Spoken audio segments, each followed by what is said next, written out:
صاحب آج invest idea donate scale میں ہمارے ایک ساتھی نے یہ سوال بھیجا ہے کہ پاکستان میں ہیومن رائٹس کے اوپر میں جو بھی کام ہو رہا ہے وہ تسلی بخش نہیں ہو رہا، لوگوں کو ان کے حقوق نہیں مل رہے، حکومتیں لوگوں کی مدد نہیں کر رہی جس طرح ان کو کرنی چاہیے، ہر جگہ پہ افراتفری کا عالم ہے، کرپشن بڑھ رہی ہے۔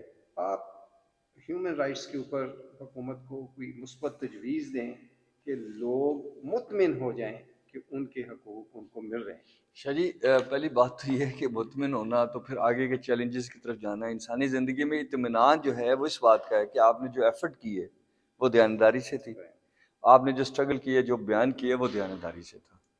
آگے اللہ کو منظور، اور دنیا میں یہ کبھی نہیں ہوا کہ ساری چیزیں کانسٹنٹ چلتی ہوں۔ جیسے 50 سال پہلے آپ دنیا کو دیکھیں تو دنیا کے کتنے ملک تھے جو اپنے فیصلے خود کر سکتے تھے، بالکل صحیح ہے، پھر آہستہ آہستہ وہ ملک ہم سے بھی آگے نکل گئے، بہت نکل کے آگے، ٹھیک ہے، کیونکہ انہوں نے اپنے سسٹم پہ کام کیا، لوگوں کی فیسیلیٹیشن کی۔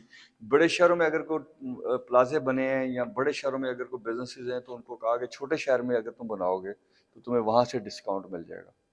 تو یہ چیزیں انہوں نے کی کہ بڑے شہروں سے لوگوں کو مائیگریٹ، ہم نے ریورس کیا، ہم نے چھوٹے شہروں میں لا اینڈ آرڈر کو مینٹین نہیں کیا، وہاں کے روزگار کو مینٹین نہیں کیا، وہاں کے ایگریکلچر لینڈ کو ہم نے کنورٹ کر دیا، چند ہاتھوں میں دے دیا، تو رزلٹ کیا نکلا کہ وہ مائیگریٹ کر کے لاہور کی طرف آ گئے یا بڑے شہروں کی طرف چلے گئے، تو ان کے اوپر ایک اربن لوڈ ہو گیا اور وہ چلے گئے۔ لیکن اس میں کچھ اچھی چیزیں بھی ہیں، جیسے کہ کل گوگل نے SECP میں اپنے آپ کو رجسٹر کروایا، تو یہ، لیکن سر آپ کو یہ سمجھنا پڑے گا کہ آپ کا ملک بہت بڑا ہے آبادی کے حساب سے۔ اب یہ کہنا کہ جی آبادی کے حساب سے بہت بڑا ہے اس لیے ہم نہیں کر سکتے، تو کیا یہ لوگ مر جائیں؟ ہم نے یہ جو لوگ زندہ ہیں ان کو سمجھانا بھی ہے کہ آگے سے پاپولیشن کنٹرول کریں، لیکن ساتھ ساتھ ان کی زندگی کو آسان بنانے کے لیے بھی ہمارے پاس ریسورس ہیں۔ سب سے بڑا ریسورس ہیومن کا برین ہے، اس کا مائنڈ سیٹ ہے، اس کو آپ چینج کریں، اس کو فزیکلی طاقتور کریں، اس کے کھیلنے کے گراؤنڈز بنائیں، اس کے لیے ایک ایکٹیویٹی جنریٹ کریں، خواتین کو تحفظ دیں، وہ جائیں اور جا کے اپنا بزنس کریں، اپنا کاروبار کریں۔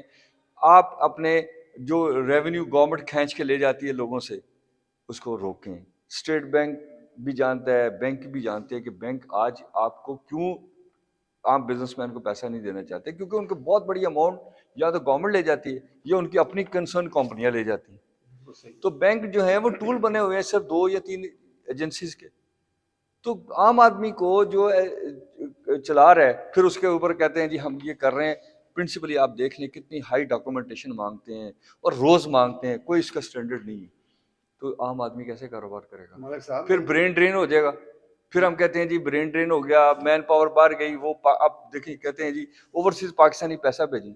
بھئی 50 سال سے جو اوورسیز نے پیسہ بھیجا اس کا آپ نے کیا کیا؟ اس کے نتیجے میں کیا ان کے بچوں کے لیے اسکول بنے، کالجز بنے؟ اگر پرائیویٹ ایجوکیٹر نہ آتے تو آج آپ کے پاس وہ کہنے کے قابل بھی نہ ہوتا کہ میں نے ڈگری کی۔ لیکن یہ بینکوں کی پروفیبلٹی ہے وہ بہت زیادہ ہے، لیکن اس کے باوجود وہ مارکت کی شرح انہوں نے نہیں سر، ڈبل وہ ڈیجٹ پہ گورنمنٹ، رکھی آپ ہوئی کی ہے، گورنمنٹ جو ہے وہ جب اس کو پیسہ کم لے کریں۔ گی، گورنمنٹ کیوں پیسہ لیتی ہے؟ دیکھیں نا، گورنمنٹ کو اتنا بڑا ہونا ہی نہیں چاہیے۔ گورنمنٹ سیدھا سا کہے جی آپ کمائیں گے تو ہمیں دیں گے، یہ شیئر ہے ہمارا، اور اگر سیل ٹیکس ہے تو اس کو آپ ریٹیل پہ لے جائیں، تو کیا ہوگا کہ آپ کے ہاں انڈسٹریل ایکٹیویٹی بڑھ جائے گی۔ مجھے اتنی ڈاکومنٹیشن میں آپ نے پھنسایا ہوا ہے، ٹھیک ہے نا، کہ میں سیٹسفائی نہیں کر سکتا۔ تو کرپشن کی بات تو ہم کرتے ہیں، بٹ ہم دیکھیں کہ ان پیپرز میں ہم نے کتنی گنجائش رکھی ہوئی ہے کہ ایک آفیسر چاہے تو میرے ساتھ کیا سلوک کر سکتا ہے، یا میں اس کو اگر خرید لوں یا میں اس کے ساتھ انڈرسٹینڈنگ پیدا کر لوں تو میں اپنے لیے بینیفٹ کہاں سے لے سکتا ہوں۔ یہ چیزیں ساری کو غور کرنا چاہیے تاکہ ہمارا ملک ترقی کی راہ پہ چل سکے، بڑھ سکے، اور ہم اگلی جنریشن کے لیے اس طرح نہ ہو کہ ہم شرمندہ دنیا سے چلے جائیں۔ اور میں یقین سے کہتا ہوں کہ اللہ کے ہاں ابھی مجھے پوچھا جائے گا کہ میں نے جو زندگی دی تھی اس میں میں نے آنے والی نسلوں میں یا اپنے برابر کے لوگوں میں یا اپنے سے سینئر لوگوں کے ساتھ کیا رویہ اڈاپٹ کیا ہے۔ Thank you sir.